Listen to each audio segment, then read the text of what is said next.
My son kept glancing at his jacket pocket during the graduation ceremony. I noticed it during the processional when the graduates filed into Stanford Stadium, while 2,000 other students walked with their eyes forward, smiling at their families in the stands. My son Jason's right hand kept drifting to his breast pocket, touching something there, then pulling away. The gesture was small, almost unconscious, but I'd spent 22 years reading that boy's body language. Something was wrong.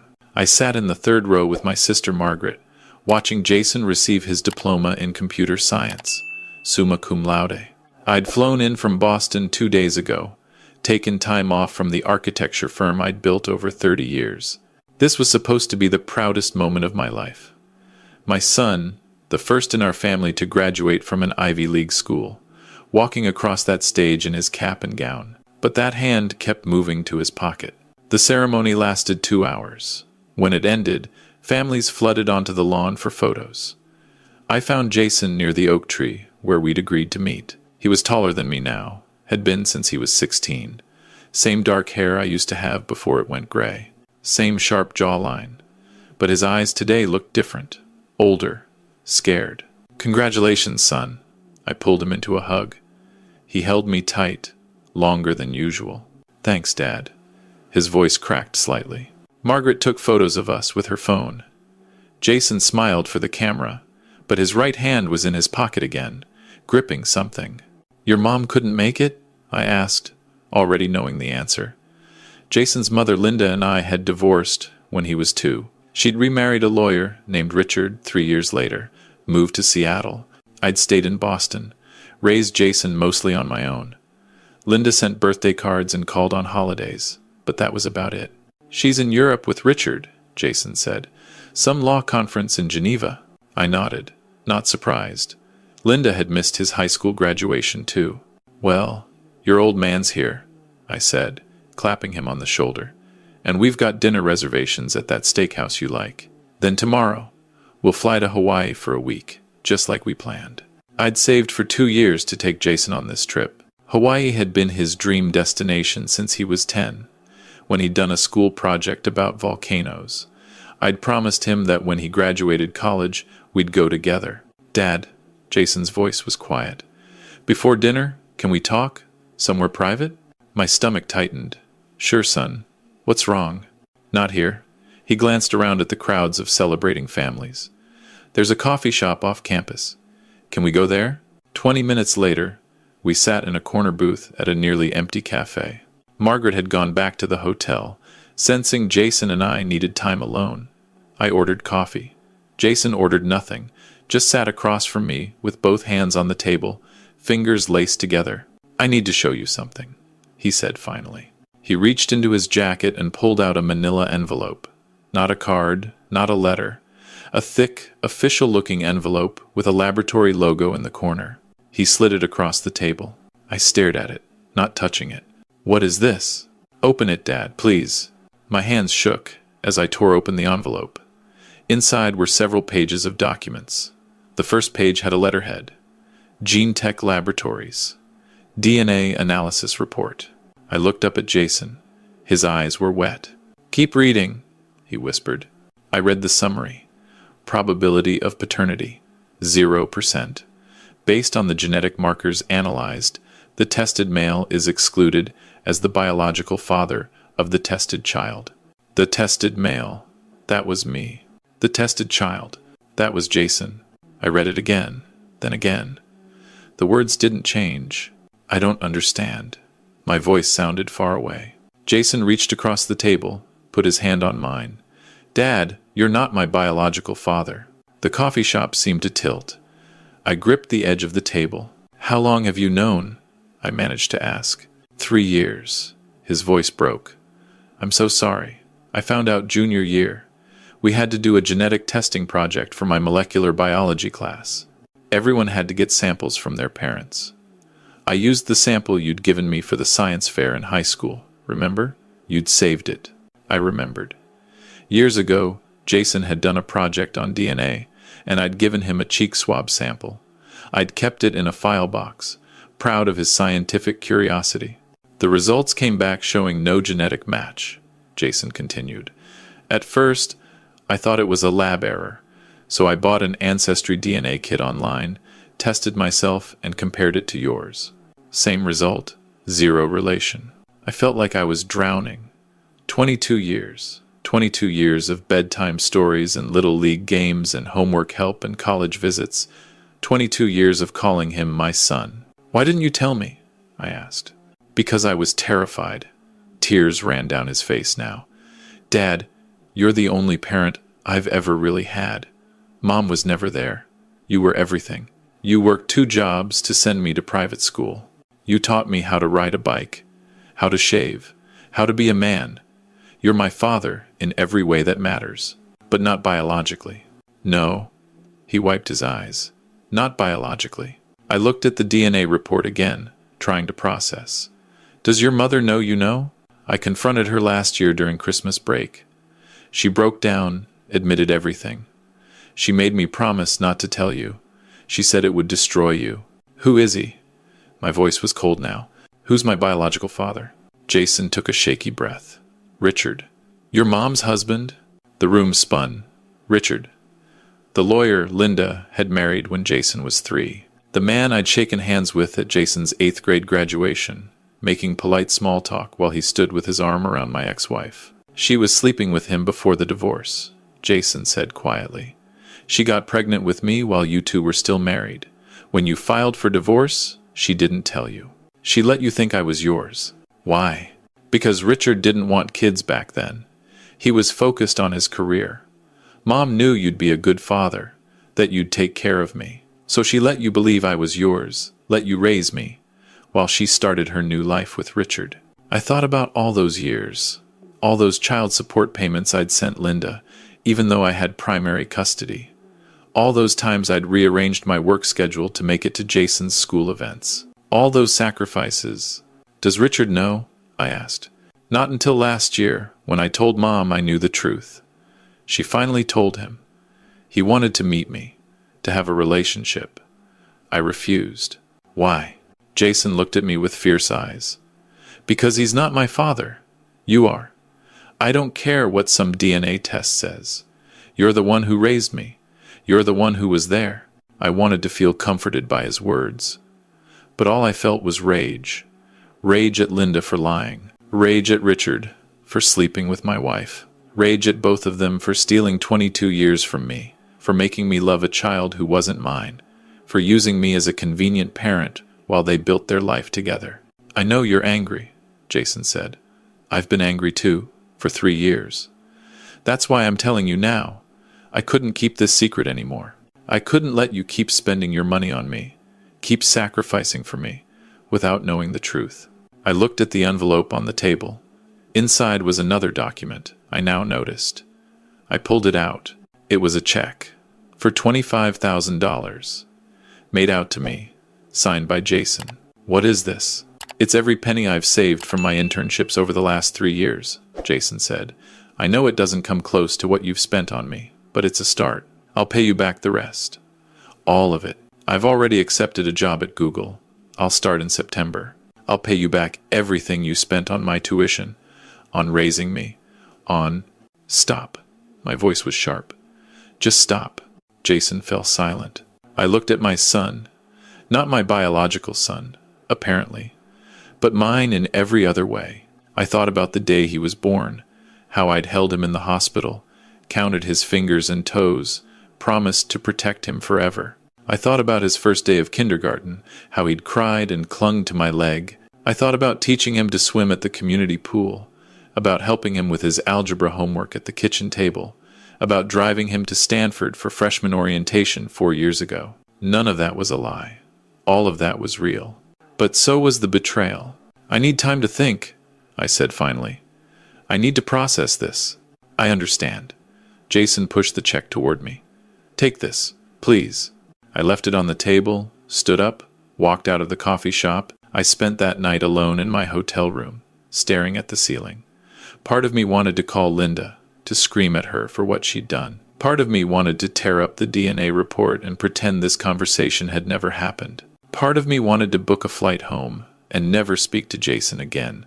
But another part of me, a quieter part, kept thinking about Jason's face in that coffee shop, the fear in his eyes, the tremor in his voice when he'd said, "You're my father, in every way that matters." The boy had kept this secret for 3 years, carrying the weight of it alone, terrified of losing the only parent who'd ever truly been there for him. Around midnight, my phone buzzed. A text from Jason. "I'm sorry, Dad. I love you." I stared at those words for a long time. Then I called him. "Hello?"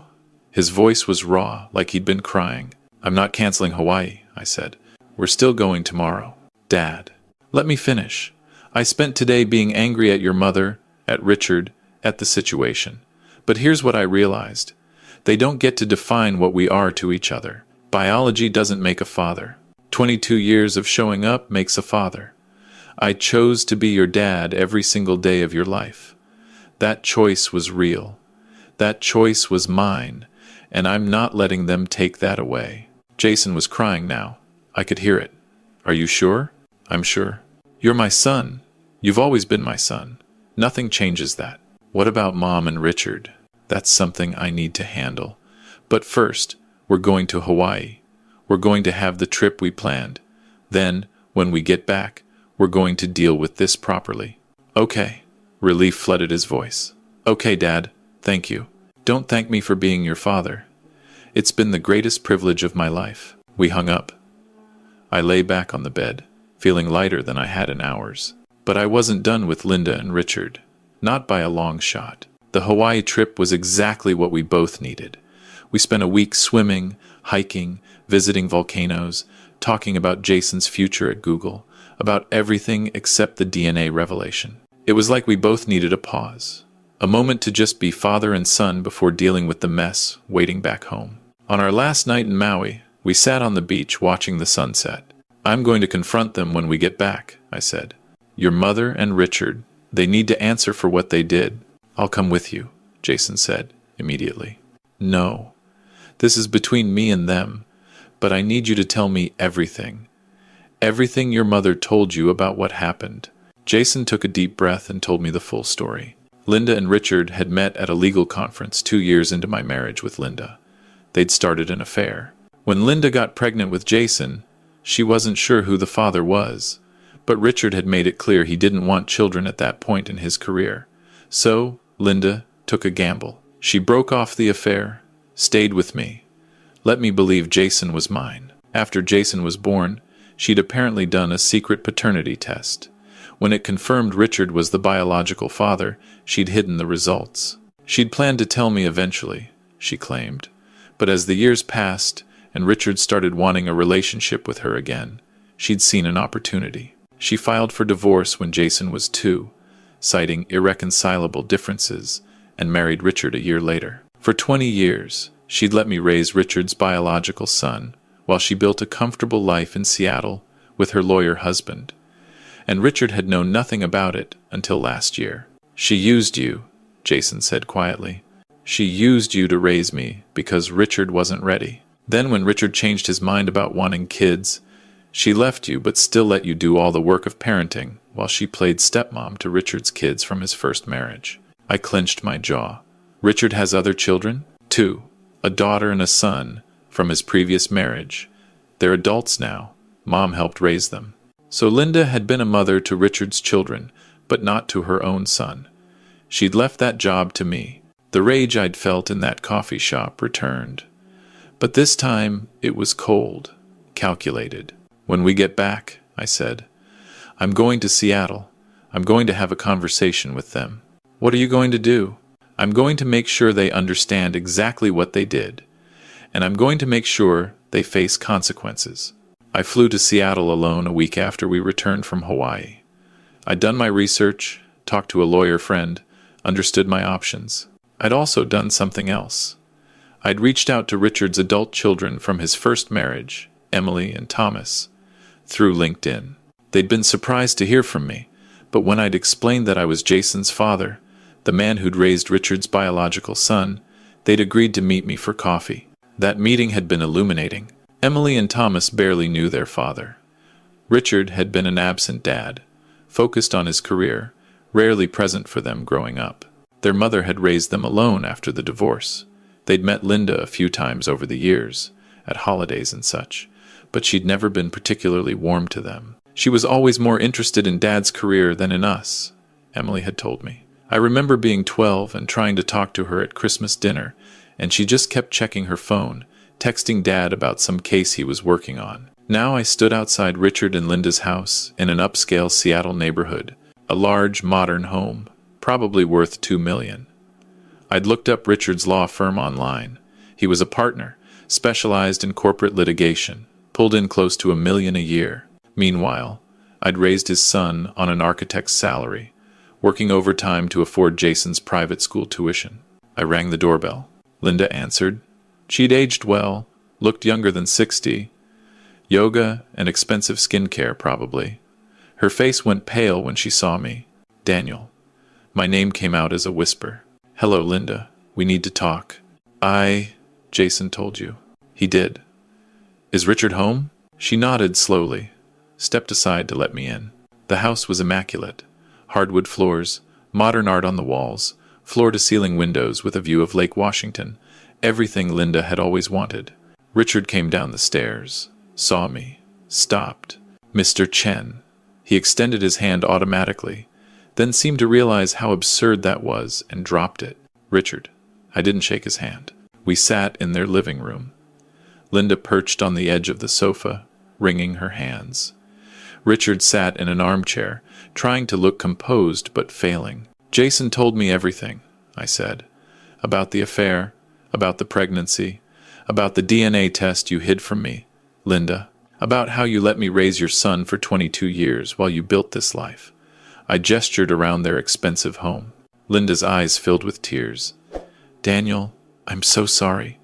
I never meant... Don't... My voice was ice. Don't tell me what you meant. Tell me what you did. You committed paternity fraud. You let me believe Jason was my biological son. Let me pay child support. Let me sacrifice my time and money and energy to raise him, while you knew the truth. I did what I thought was best for Jason, she said weakly. You did what was best for yourself. You wanted Richard, but Richard didn't want kids. So you dumped your son on me, the convenient ex-husband who was too devoted to question whether Jason was really mine. Then, when Jason was old enough to not need constant care, you married Richard and started playing stepmom to his other children. Richard spoke for the first time. I didn't know. Not until last year. Linda told me she'd been faithful during your marriage. And you believed her? I turned to him. You were sleeping with another man's wife, but you believed her when she said you were the only affair she'd had? He had no answer. Here's what's going to happen, I said. I've consulted with a lawyer. In Washington state, paternity fraud isn't a crime, but there are civil remedies. I can sue both of you for emotional distress, for fraud, for unjust enrichment. I can demand reimbursement for every dollar I spent raising Jason. Linda gasped. You wouldn't. I absolutely would. Jason's private school tuition alone was $40,000 a year for 8 years. Stanford was $70,000 a year for 4 years. That's over $500,000, not counting living expenses, medical care, clothing, food, activities, summer camps. I estimate you owe me close to $800,000. We don't have that kind of money, Richard said, which was clearly a lie given the house we were sitting in. Then you'll sell this house. Liquidate your assets. I don't care. You took 22 years from me. You let me love a child thinking he was mine. Then you took credit for none of the work while enjoying all the benefits of having him turn out well. You owe me. But Jason doesn't want this, Linda said desperately. He told me he considers you his real father.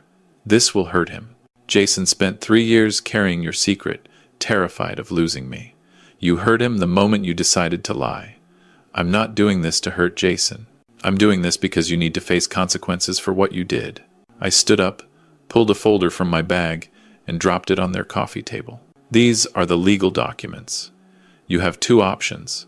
Option 1, you pay me restitution. I'm willing to settle for $500,000, plus a written agreement that you'll cover any future expenses Jason has, medical or otherwise, as his biological parents.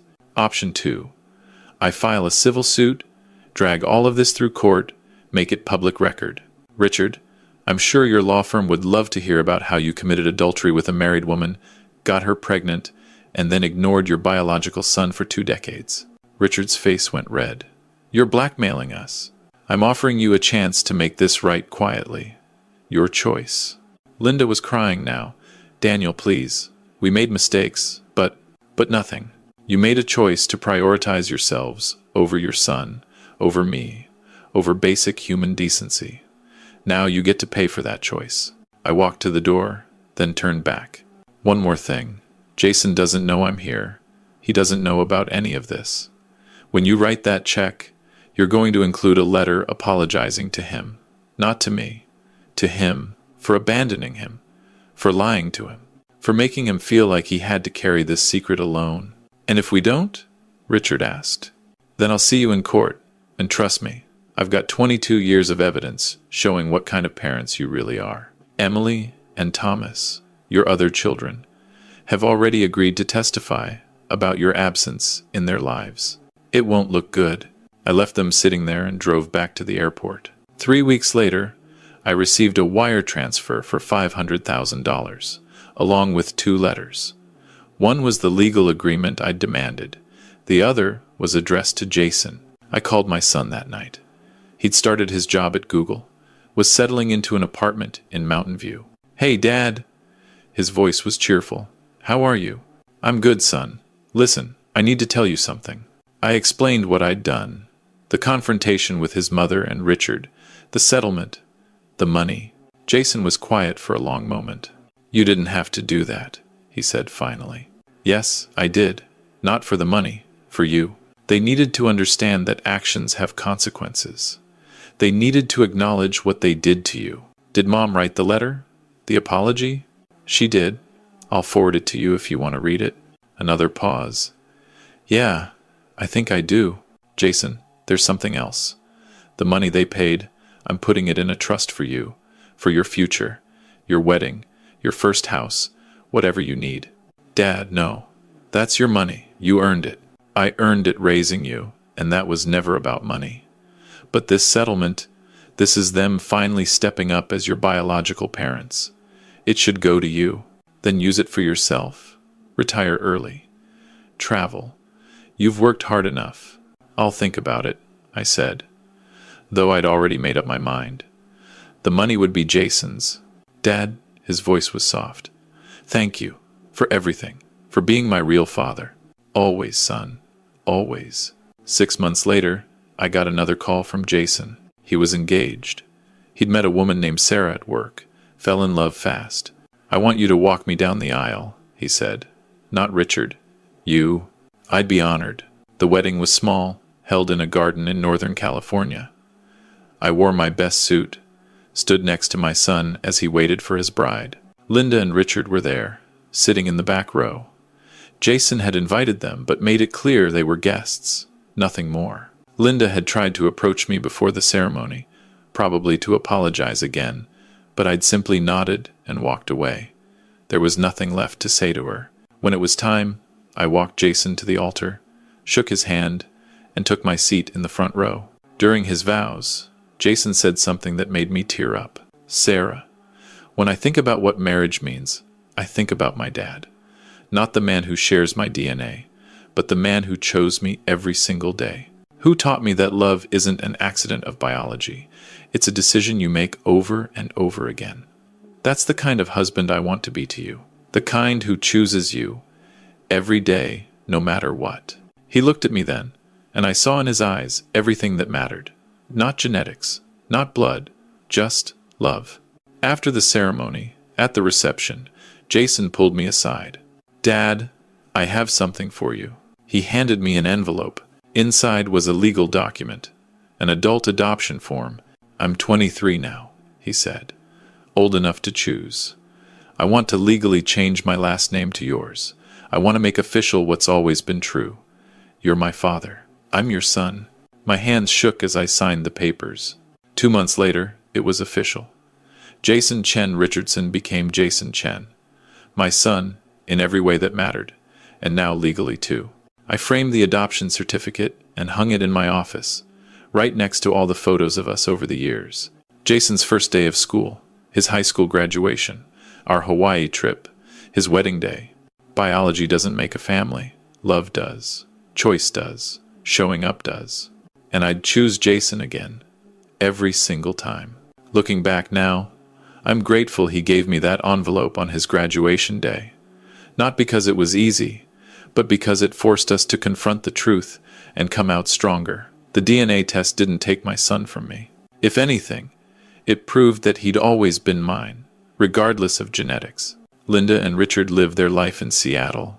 I haven't spoken to them since the settlement. Emily and Thomas, Richard's other children, actually reached out to Jason and formed a sibling relationship with him. They have coffee when Jason visits the Seattle area for work. As for me, I'm still practicing architecture, but I've cut back my hours. I use some of that settlement money to travel more, to visit Jason and Sarah, to be present for my future grandchildren. Because that's what fathers do. We show up. We choose love over biology.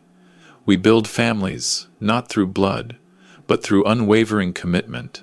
And that's a choice I'll make every day for the rest of my life.